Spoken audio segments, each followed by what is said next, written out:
Om Swastiastu. Perkenalkan, nama saya Gustika Dek Riandewi dengan NIM 2217051191. Baik, di sini saya akan mempresentasikan LKN 3 dari tugas Rombel Agama Hindu Rombel 25 Agama Hindu. Yang pertama yaitu implementasi ajaran catur marga saat nyepi dan ngembak geni. Pada saat perayaan Nyepi, kita dapat menerapkan ajaran catur marga tersebut mulai dari yang pertama, yaitu Bakti Marga. Sebelum hari raya Nyepi dilaksanakan upacara melasti. Tujuannya untuk sujud bakti kehadapannya. Kemudian penerapan contoh Bakti Marga pada saat ngembak geni. Dalam tradisi ini, umat Hindu akan memanjatkan doa dengan bersembahyang di pura untuk bakti kehadapan Tuhan untuk diberikannya jalan yang terang pada saat setelah melakukannya catur berata penyepian. Yang kedua, yaitu Jenana Marga. Alam perayaan Hari Raya Nyepi. Umat Hindu di Bali melakukan pantangan catur berata penyepian. Penerapan Jenana Marga pada saat ngembak geni dapat dicontohkan dengan melanjutkan peningkatan pengetahuan melalui membaca kitab suci. Yang ketiga yaitu Karma Marga. Saat Hari Raya Nyepi, banyak perbuatan baik yang bisa kita perbuat, semisal saat Nyepi kita tidak boleh berkendara. Ini akan membantu bumi bernafas dengan tenang selama sehari dan tentu akan mengurangi pemanasan global. Yang terakhir yaitu Raja Marga. Pada saat Nyepi, keadaan pasti sepi dengan tidak ada kendara yang lewat. Ini adalah waktu yang tepat untuk melaksanakan tapa, brata, samadhi, yoga dengan konsentrasi yang tinggi.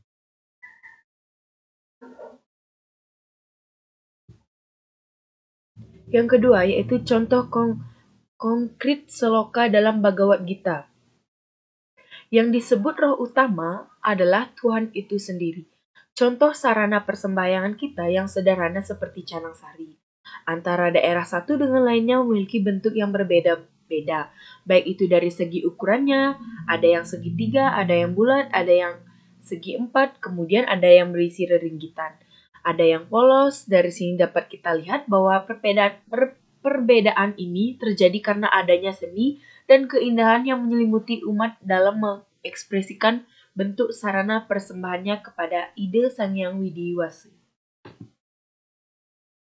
Yang ketiga yaitu dalam sloka tersebut disebutkan bahwa untuk kita mencapai tujuan agama Hindu yaitu moksa, kita dapat berbuat karma baik semasa hidup kita. Saat berada di duniawi, kita diberikan kebebasan dalam berbuat, juga kita dapat menolong diri kita sendiri dari bahaya. Begitupun untuk mencapai tujuan akhir umat Hindu, kita bebas berkarma baik sebagai sesama makhluk hidup agar tercapai tujuan tersebut.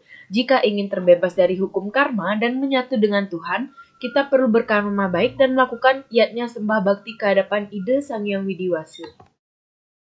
Selanjutnya yaitu yang keempat, dalam satu pura untuk pemujaan roh pada orang suci yang dihormati dalam agama Hindu adalah pura yang berfungsi sebagai tempat untuk memuja Batara, yaitu roh suci leluhur yang dikenal dengan sebutan Pura Kawitan.